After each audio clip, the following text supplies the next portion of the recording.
Estamos en Inmersión Talento, el programa de Cámara de Comercio, en donde hablamos sobre la gestión del talento, las personas y las organizaciones.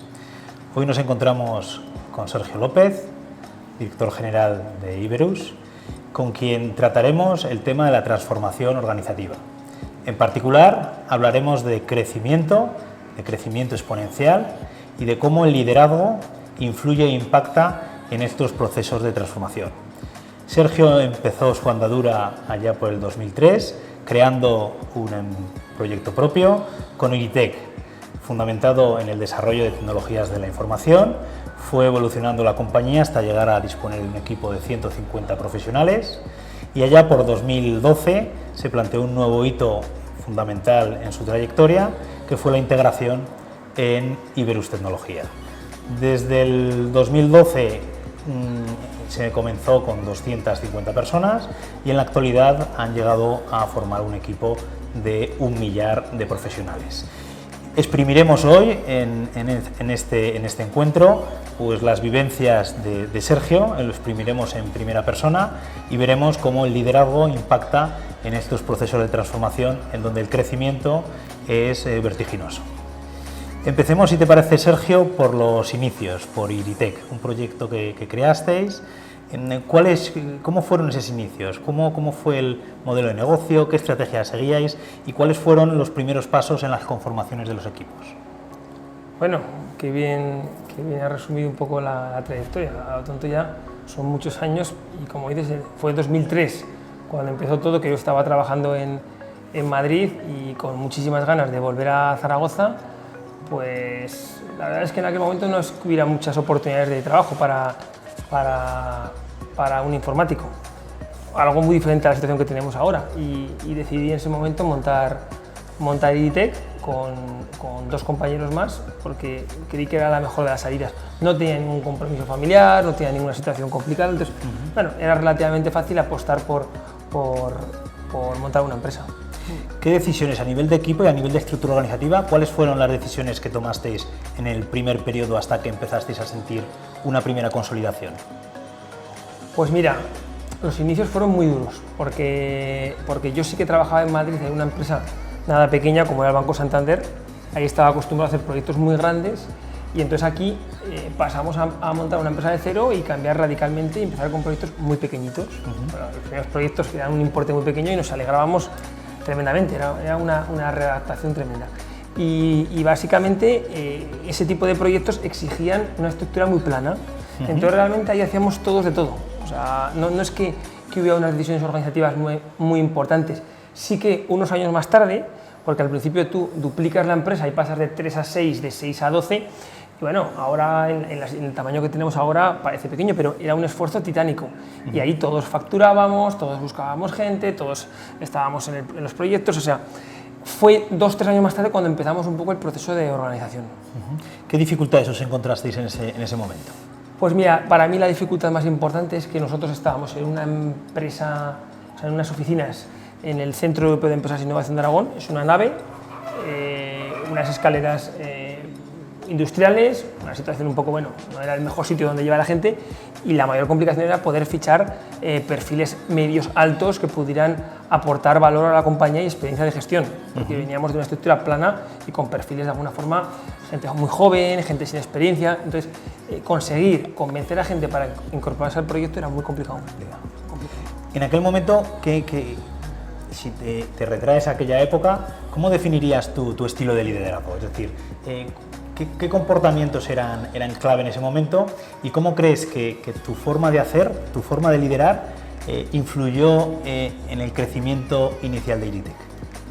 Pues mira, seguramente la forma que tuve en aquel momento de atacar o resolver los principales retos de la compañía me han marcado para ser a lo mejor lo que soy hoy. O sea, en aquel momento yo pasé de ser un técnico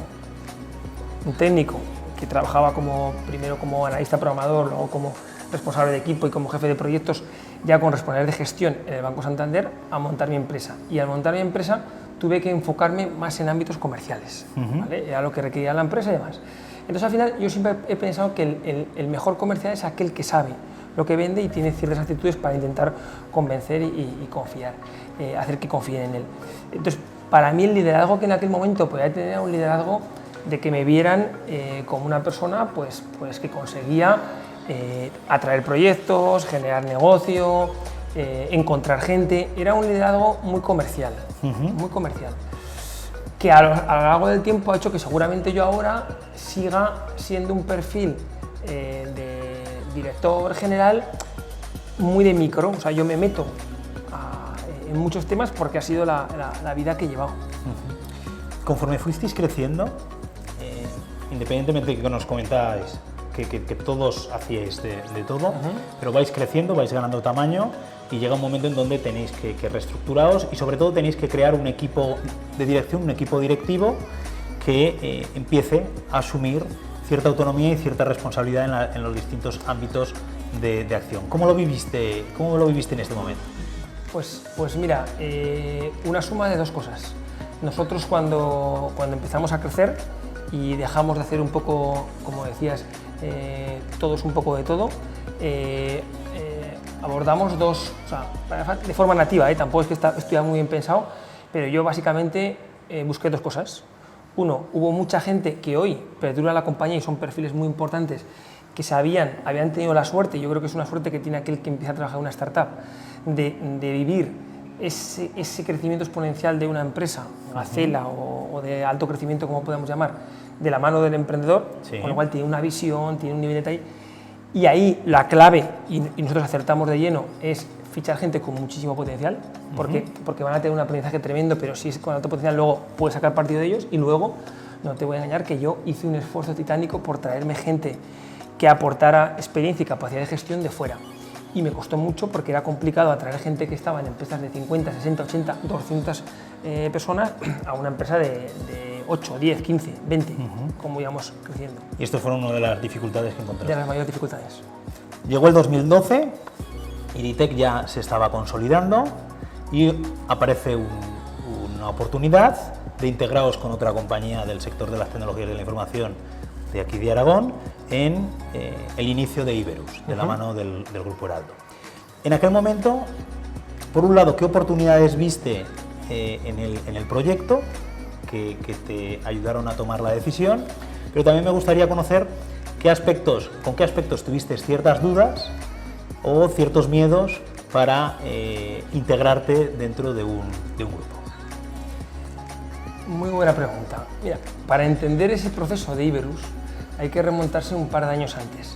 Nosotros abordamos un proceso de especialización que yo creo que a la postre es el éxito de Iberus, que nos convierte en una empresa de empresas, un clúster de empresas muy especializadas. Entonces, en ese proceso de especialización, nosotros empezamos a crear áreas de negocio que en un producto o en un servicio eran diferenciales. Ese fue el éxito de crecimiento de Iberus, y además cambiamos a un modelo de empresa que aportaba más valor y generaba más margen en las operaciones. Con lo cual, cuando llegamos a justo el proceso previo a la fusión, éramos una empresa que estábamos muy bien considerada por el crecimiento que llevábamos y por esa aportación de valor. Y yo en los últimos meses previos a la fusión recibí muchas ofertas de compra y de adquisición. No fue algo tampoco diferente a lo que pasó, porque era algo bastante habitual en el sector. De hecho, en Aragón se habían comprado, creo recordar, 3 de las empresas más importantes del sector. Y mi mentalidad era, oye, no me quiero convertir en una delegación de alguien, de una multinacional, de alguien de fuera. Y entonces mi ilusión y mi sueño pasó a ser, ¿por qué no podemos crear aquí en Aragón una empresa que sea compradora de otras empresas fuera y que pueda crecer y ser una de las empresas referentes en España? Y en ese sentido fue en el que se planteó el proceso de fusión para crear Iberus. Como se trataba también de crear tamaño, había otra empresa, en este caso era Comex, que también estaba operando con un modelo muy diferente pero muy complementario a Iberus, y de ahí apareció el proceso de fusión. Mi gran miedo, fíjate, mi gran miedo en aquel momento es que tuviéramos capacidad de responder a esa ilusión que nos habíamos marcado. No tuve en cuenta lo que luego realmente fue, bajo mi punto de vista, el gran error que cometimos. Que no sé si quieres que lo comente o lo dejamos para otra pregunta, pero vamos. Lo podemos comentar. Pues vamos, es algo que yo creo que es muy habitual, que pueda ocurrir en cualquier proceso de fusión como fue aquel, no es que hubiera una empresa, o sea, Iritec en aquel momento era más grande que Comex, pero tampoco había una diferencia dramática. Y lo que ocurrió sinceramente es que hicimos un proceso de fusión con la mejor ilusión puesta en crear dos empresas complementarias y nos dimos cuenta que lo que eran los equipos diferentes de cada una de las empresas eran dos culturas completamente diferentes que nos llevaron a que fuera muy complicado crear una cultura común. Lejos de eso, hubo muchos problemas que hicieron que hay gente que no fue capaz de adaptarse al proyecto y salió, y perdimos gente muy buena, y tuvimos muchas distracciones, vamos a llamarlo así, distracciones para armar un poco ese plan de negocio que había que armar en aquel momento en el lanzamiento de la compañía. O sea que en la integración visteis que la cultura de las dos organizaciones fue un freno en esa integración de equipos, porque entiendo que a nivel de modelo de negocio fue mucho más sencillo. No, a nivel de modelo de negocio, nosotros creamos en el 2012 Iberus y al año siguiente estábamos creciendo un 25%. Ya. O sea, Funcionaba. Pero el problema fue fundamentalmente de personas. El tema fundamentalmente ya no era solo de cultura de los equipos, es que pasamos a tener un gobierno de la compañía, como se suele decir en el término, mucho gallo en el mismo gallinero, y al final esto era un problema, porque si tienes culturas diferentes y arriba en la cabeza tampoco hay un consenso de por dónde tiene que evolucionar la empresa, es un problema. Yo creo que es algo que puede parecer, o que me parece que es normal que ocurra en cualquier proceso de fusión donde no haya una empresa que lidere. Ese fue mi mayor aprendizaje. Muy bien, es decir, la integración a nivel directivo también supuso un cambio sustancial que previamente pensabais o creísteis que no lo iba a ser tanto. Sí, o sea, parece un poco de libro en un proceso de fusión buscar lo mejor de cada uno, pero la realidad es que alguien tiene que liderar. De lo contrario, tienes un problema serio para conseguir un proyecto único. Nos centremos ahora ya en Iberus y nos centremos en los últimos 5 años. Si algo os ha caracterizado ha sido vuestro crecimiento además de una manera vertiginosa. ¿A qué crees que se debe este crecimiento tan importante y cómo lo estáis gestionando? Es decir, ¿cómo somos capaces de pasar en 5 años de una estructura de 250 personas a una estructura de más de 1000 profesionales con los que contáis actualmente? Pues mira, yo creo que hay tres variables claves. Una es el modelo de empresa. Somos un modelo de, como he dicho con anterioridad, de una empresa de empresas, donde tenemos muchas áreas especializadas, cada una en algo que somos diferenciales. Hay muchas áreas que aquí, seguramente en nuestra tierra, no son tan conocidas porque trabajan fuera, pero que están compitiendo por ser líderes mundiales en algo en concreto, ¿vale? Y podemos hablar de medios de comunicación, de tour operación, de muchos ámbitos, o funcionales o tecnológicos. Ese es el primer ámbito, o sea, la especialización. Por otro lado, hay un segundo ámbito que es la actitud, o sea, la actitud que tiene todas las personas de Iberus, y eso yo creo que va en el ADN y viene desde el principio, es una actitud que en algunas cosas nos lleva a meternos en algún lío, porque es una actitud muy proactiva, muy de buscar la oportunidad, muy tal, pero para crecer, para aprovechar oportunidades, para embarcarnos en temas y sacarlos adelante, es brutal. Y esa actitud la marcan las personas. Yo creo que hemos acertado de lleno en el pasado, hemos acertado de lleno en determinados fichajes que hemos hecho y sobre todo en esos perfiles que, como decía anteriormente, juniors tenían mucho potencial y se han formado dentro de la empresa. Y el futuro de Iberus pasa porque sigamos acertando en esos fichajes que hagamos de ahora en adelante, que serán los que hagan o que liderarán la compañía en los próximos 5 o 10 años. Muy bien. Como comentas, estáis sustentando en esos líderes que tenéis dentro de la compañía el crecimiento de los equipos. Si tuvieras que identificar las características concretas del perfil de líder que más se adapta a la organización, a Iberus, ¿qué características destacarías por encima del resto? Mira, yo sinceramente creo que hemos estado en una etapa en la que hemos sido, como decía ahora mismo, capaces de fichar gente muy buena, que luego se han convertido casi en intraemprendedores, que para mí es la principal definición que puedo hacer de la gente que tengo la suerte de tener llevando las diferentes áreas de la compañía.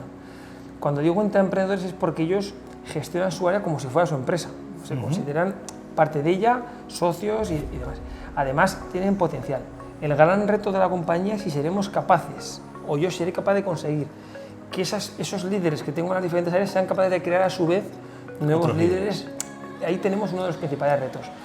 Pero bajo mi punto de vista, cuando nosotros hacemos un evento que llamamos eShow, que participan todo el equipo, está por niveles, de niveles 1 a 6, que son todo el management de la compañía, nos reunimos alrededor de 100 personas, es decir, el 10% de la compañía, y es impresionante ver el ambiente, la interacción entre todos, es espectacular. Muy bien.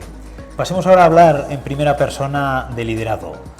Y voy a utilizar el modelo de liderazgo de Goleman y voy a hacerte una pregunta. Si tuvieras que enmarcar o que destacar tu liderazgo dentro de alguno de estos 6 estilos, ¿por cuál te decantarías? ¿Estilo directivo? ¿Supervisas muy de cerca a tus colaboradores? ¿Capacitador? ¿Les marcas objetivos y les dejas libertad para conseguirlos? ¿Afiliativo?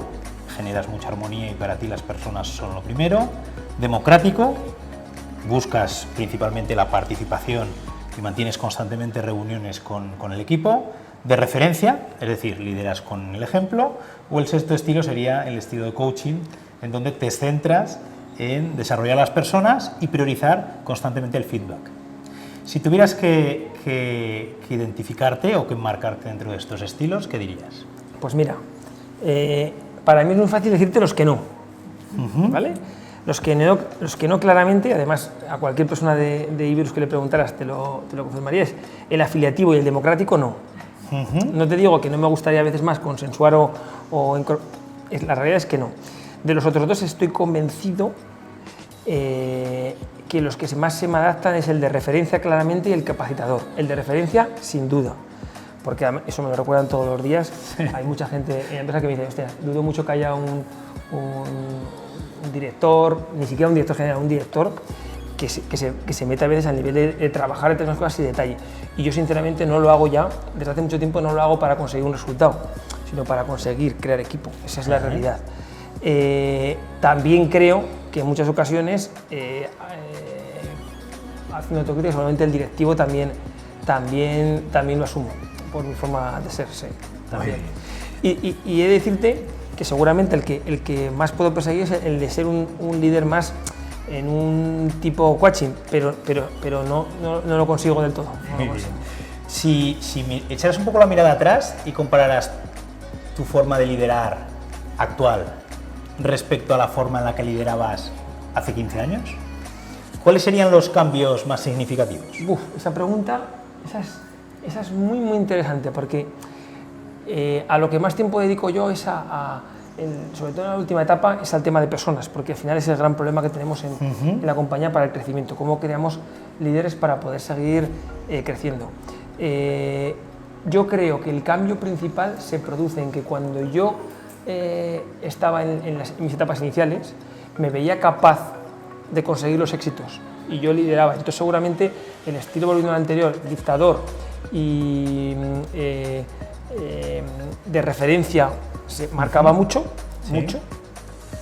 Ahora sigo siendo muy de referencia, pero busco que las personas vayan dando pasos adelante y se vayan formando. Entonces, cuando uso el de referencia no es porque lo haga de forma nativa, no, lo persigo con el objetivo de intentar que el resto aprenda. Y esto me pasa todos los días, es decir, si yo quiero mejorar el proceso de cómo, por poner un ejemplo, en la empresa hacemos el offering en equipos de trabajo, me pongo a liderar yo un offering solo con el único objetivo no de ganar una oferta, de conseguir dar un salto de calidad en un área. Eso es lo que intento. Y ahí por rematar, ahora tengo alrededor mucha gente que en muchas cosas es mucho mejor que yo. O sea, mi esfuerzo es cómo consigo que esa gente sea capaz en mancha de aceite de formar a otros. Muy bien, muy bien. Pasemos al siguiente paso. Muchos autores, muchos investigadores sitúan a la cultura organizativa y al compromiso de los equipos como dos elementos clave en la obtención de resultados. ¿Sí? También se pone de manifiesto que el conseguir transformar rápidamente estos dos elementos pues es complejo. Queda fuera de duda que tanto a nivel cultural como a nivel de compromiso en Iberus algo bien se ha hecho. Si tuvieras que destacar los aspectos principales, tanto a nivel de cultura corporativa, cultura organizativa, como sobre el compromiso de las personas, ¿qué dirías? Pues mira, de cultura es muy fácil la pregunta, porque lo que más diferencia, o sea, yo ahora visto desde dentro, y sobre todo cuando veo que se incorpora gente en la compañía, lo que me sorprende es cómo aquel que no encaja en la cultura es despedido de forma inmediata por la organización. O sea, se incorpora una persona que es un modelo que no se adapta a lo que es nuestra cultura y reúne muchos ingredientes.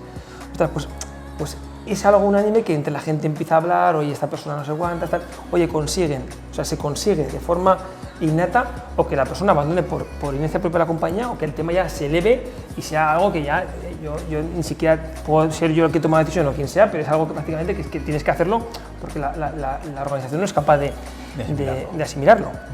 Y luego, por otro lado, ya no tanto en cultura, sino en actitud, sí que es cierto que, como he dicho antes, o sea, en Iberus al final ha calado el no se puede desaprovechar una oportunidad. Hay que estar siempre. Y lo que más nos diferencia es que pase lo que pase en el mercado, en el sector, en un cliente, o sea, la capacidad de adaptación es brutal. Y eso es, hasta el último programador le ocurre. Muy bien. O sea, que el no desaprovechar ninguna oportunidad y ese sentimiento de urgencia de que todo es importante es una de las características que tenéis. Hablemos de emprendimiento y de modelo de emprendizaje vinculado a lo que es el grupo. En esto también estáis siendo un ejemplo. Un ejemplo que estáis posibilitando el que muchas pequeñas startups o muchos pequeños proyectos se integren de vuestro grupo y aprovechen esas sinergias y ese motor de desarrollo que conformáis en Iberus. Y entiendo que esto también os ha dado una dualidad en este proceso de crecimiento, en donde de manera orgánica vais creciendo en los proyectos, en los equipos que ya tenéis conformados, pero vais incorporando nuevos proyectos y nuevas pequeñas organizaciones que están en momentos muy iniciales. Mira, nosotros nunca hemos tenido ningún miedo a las grandes multinacionales. De hecho, competimos, o sea, partiendo de que arrancamos una startup, pues hombre, nunca ha sido la solvencia nuestro principal arma. Pues ahora que como Iberus tenemos un tamaño, pues ahora menos. Sí que hemos temido siempre en no perder, o sea, mi miedo y el miedo de la compañía es no perder la agilidad, la eficiencia. Entonces ahí nuestra preocupación es el emprendedor. O sea, el emprendedor, yo creo que las grandes empresas tienen que estar preocupadas de que aparezcan emprendedores que sean capaces de ser más ágiles y dar respuesta mejor que ellos. Entonces, nuestra incorporación al mundo del emprendimiento y a apoyar el emprendimiento es para estar cerca de esos proyectos, de esas startups que pueden ayudarnos a seguir mejorando como grupo. Esa es la filosofía inicial. Luego, aparte de ahí, surge también el tema un poco de RSC y de ayudar a emprendedores. Pero a la postre, muchas empresas, o sea, muchos emprendedores que nosotros hemos apoyado se han incorporado al grupo, efectivamente, y han ayudado mucho y siguen ayudando. Muy bien. Vayamos a sintetizar un poco la historia. Si tuvieras que identificar 3 aciertos muy significativos que durante estos 15 años de emprendimiento, de crecimiento y de transformación organizativa has desarrollado, si tuvieras que identificar tres decisiones acertadas, ¿qué nos dirías? Pues mira, la primera, sin ninguna duda, la especialización. O sea, nosotros teníamos un socio, yo tuve la oportunidad de ver cómo la especialización te daba una aportación de valor que se traducía en capacidad de negocio y en capacidad de vender más caro o de dar simplemente más valor. Entonces, la apuesta por la especialización fue clave. Apostamos desde a los 2 o 3 años de montar la empresa y hoy somos 46 áreas diferentes. Esa es la primera. La segunda, para mí posiblemente, es justo antes del proceso de fusión y yo viví una situación complicada en la cual buscaba, me quedé como socio único de la compañía y necesitaba más solvencia. Y incorporé como socios a muchos empleados. Y fueron los 2 años previos a Iberus y que significaron multiplicar la empresa por 3 y convertirnos en una empresa de 180 trabajadores prácticamente.